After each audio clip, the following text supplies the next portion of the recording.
এটা আইনের চোখে পড়তেছে না, পড়েও না দেখার মতন আর কি। হ্যাঁ, না দেখার মতন আর কি, তারা সবই দেখতেছে, দেখেও কিছু বলে না। কাশেম ভাই একটু একটা মিনিট রাখো। আর শোনো না, আমি একটা কথা কই, শোনো, তুমি এনে খারাও এসো, আগে একটু বাইরে বাইরে করে না ভাইয়া, একটা মিনিট। সারাদিন টাকা ইনকাম কইরা, ঠিক আছে, ওই দেখো, ওই যে আমার পিছনে দেখা যায় দুটো রিক্সার ড্রাইভার, সারাদিন টাকা ইনকাম করে যা পায় সংসারের পিছনে না ভাইঙ্গা গাঁজা খায়।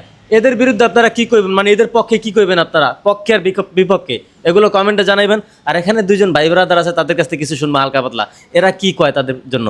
ভাই কাশেম ভাই, এই যে সারাদিন কাজ কইরা, হ্যাঁ, যে টাকা ইনকাম করে, এই যে রিক্সালার, ওই যে দেখেন আমার পিছনে গাঁজা খাইতেছে, এদের কারণে আপনারা কি কইতে পারেন এদেরকে বলে? এরা কি কমো, এরা খাইলে গাঁজা পায় মজা, এখন সারাদিন কষ্ট করলে ওই গাঁজা খাইলে ভুলা জায়গা, আর বউ পোলাবানের কথা ভুলা জায়গা, শেষ। ধন্যবাদ ভাই। আচ্ছা সোহাগ, তুমি কি কইতে চাও?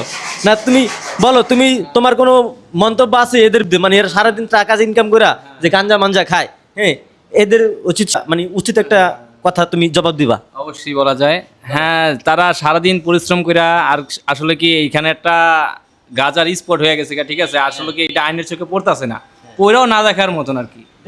হ্যাঁ, না দেখার মতন আর কি, তারা সবই দেখতেছে, দেখেও কিছু বলে না। তা আসলে তাদের দোষ না, এটা লাইনের দোষ। তারা যদি উদ্যোগ নেয় যে এখানে কিছু করা যাবে না, তাহলে অবশ্যই পারে, ঠিক আছে।